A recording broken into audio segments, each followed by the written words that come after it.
विद्यार्थी मित्रों नमस्कार। आज हम कक्षा 5 इकाई 1 यातायात के दूसरे तास में उपस्थित हैं। मित्रों, पहले तास में हमने यातायात के साधन और फूलों के बारे में जाना था।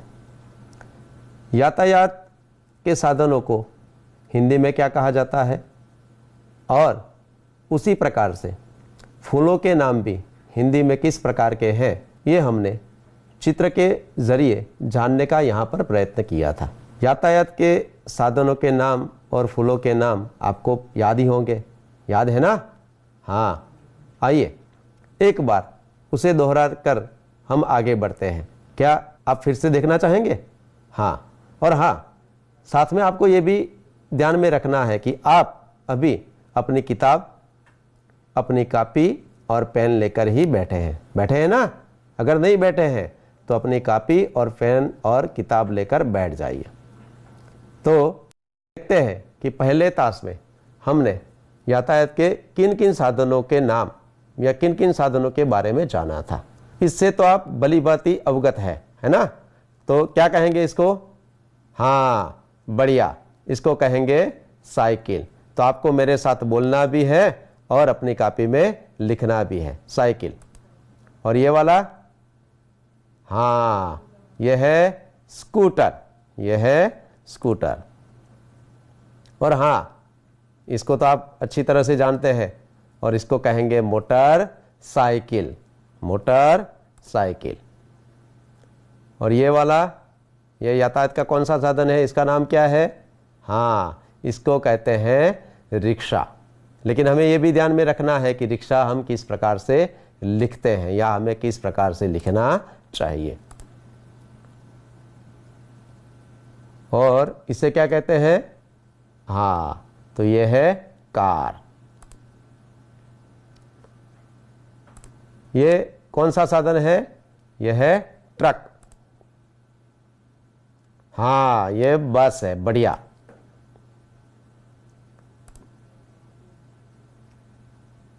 हाँ, ये रेलगाड़ी है। आपको तो सब साधनों के नाम में याद है। और हाँ, ये बैलगाड़ी है, बढ़िया। और ये ऊंट गाड़ी है। और ये क्या है? क्या है? नहीं, हमने इसके लिए हिंदी में एक नया शब्द सीखा था। हाँ, गुजराती में आप सही है कि इसको घोड़ा गाड़ी कहेंगे, लेकिन हिंदी में इसे क्या कहेंगे? तांगा। क्या कहेंगे? तांगा। और ये, हाँ, ये नाव है। और ये क्या है? जहाज, बढ़िया। और ये, हाँ, ये हवाई जहाज है, ये है हवाई जहाज। और ये हेलीकॉप्टर, ये है हेलीकॉप्टर। मित्रों, इन यातायात के साधनों से आप अच्छी तरह से परिचित हो चुके हैं और इन यातायात के साधनों को एक तालिका के माध्यम से हमने वर्गीकृत करने की बात भी यहाँ पर की थी। और ये जो तालिका है ये हमारी किताब में भी दी गई है।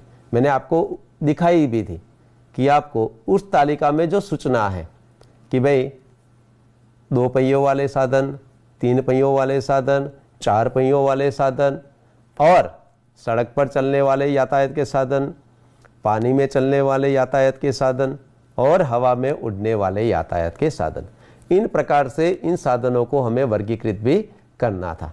ऐसा मैंने आपको एक गृह कार्य भी दिया था, है ना? याद है ना आपको? हाँ, आपने किया भी होगा। तो आइए देखते हैं ये तालिका और आपने जो गृह कार्य किया है वह सही है या नहीं है। तो आइए मेरे साथ देखते जाइए। देखिए, ये तालिका निकालिए आपकी किताब में और आपने उत्तर तो लिखे ही होंगे, लिखे हैं ना? हाँ, तो अब देखते जाइए। यहाँ पर आप देख रहे हैं कि 2 पहियों वाले, 3 पहियों वाले, 4 पहियों वाले और 4 से अधिक पहियों वाले साधनों को हमें तालिका में वर्गीकृत करना था। तो 2 पहियों वाले साधन कौन कौन से हैं? हाँ, एक तो है साइकिल। अब दूसरा कौन सा होगा, बताइए जरा, कौन सा? हाँ, आप सही है, मोटरसाइकिल, स्कूटर और बैलगाड़ी। बैलगाड़ी के भी पहिए कितने होते हैं? 2 होते हैं। ऐसे ही और भी कई साधन हैं जिनके 2 पहिए होते हैं। तो आपको ये भी खोजना है और अपनी इस तालिका में जोड़ना है, या अपने मम्मी पापा से पूछकर ये नाम आपको यहाँ पर लिखने हैं। उसी प्रकार से 3 पहियों वाले साधन, तो हमने एक साधन देखा था रिक्शा। इसके अलावा भी कई सारे साधन हैं जिनके 3 पहिए होते हैं, तो आपको ये खोजना है और लिखना है। 4 पहियों वाले जो साधन हैं तो हमने देखे थे, उसमें एक है कार, जीप, बैठे हैं ना आप जीप में, ट्रैक्टर, ये तो आपने देखा ही होगा। 4 से अधिक पहियों वाले साधन, आप बस में बैठे हैं ना, हाँ, तो बस के कितने पहिए होते हैं? कितने? हाँ, 6 पहिए होते हैं, 2 आगे और 4 पीछे, बढ़िया। और ट्रक, तो ट्रक के भी पहिए 4 से अधिक हैं। और रेलगाड़ी के तो कई सारे पहिए होते हैं, ये आपने देखा ही है। तो मित्रों, हमने यहाँ पर पहियों के आधार पर यातायात के साधनों को वर्गीकृत किया।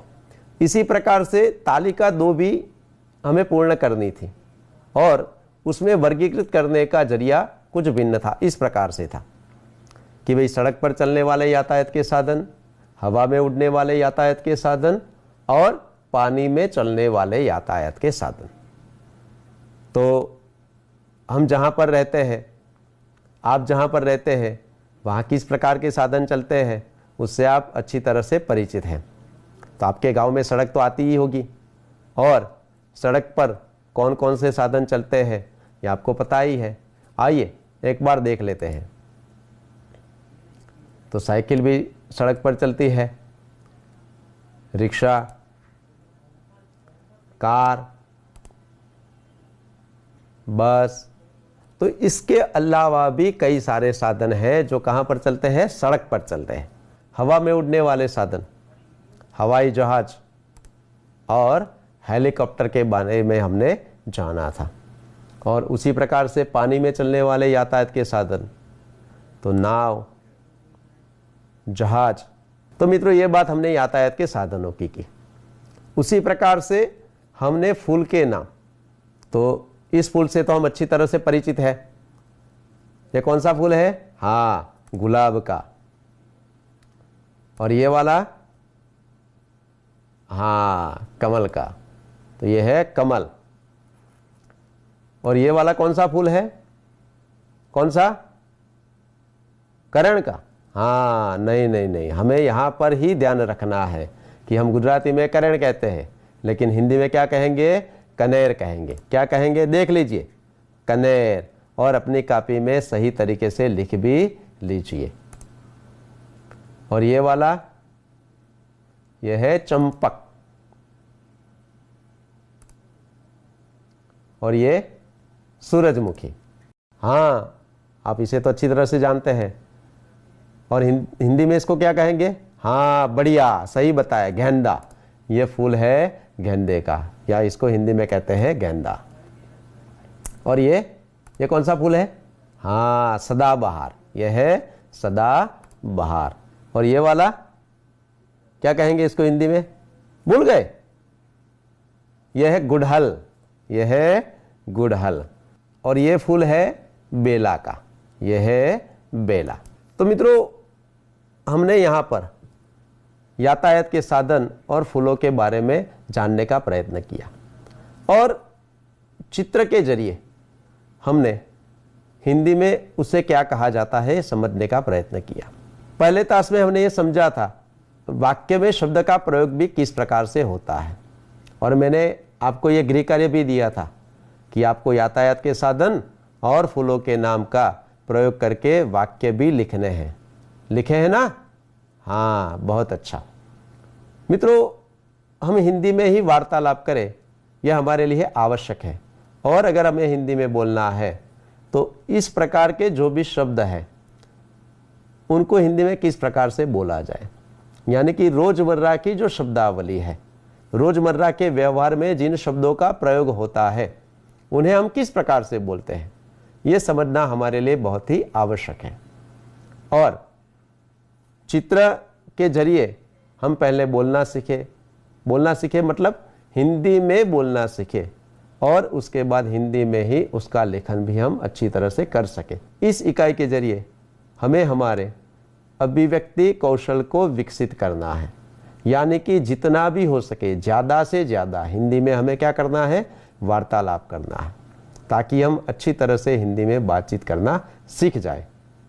और हिंदी में बातचीत करने के लिए हमें इन शब्दों को, यानी कि इन साधनों को, इन फूलों को, या इस प्रकार के जो भी शब्द हैं हिंदी में क्या कहा जाता है, ये हमें पता होना ही चाहिए। तो मित्रों, हमने यहाँ पर ये जाना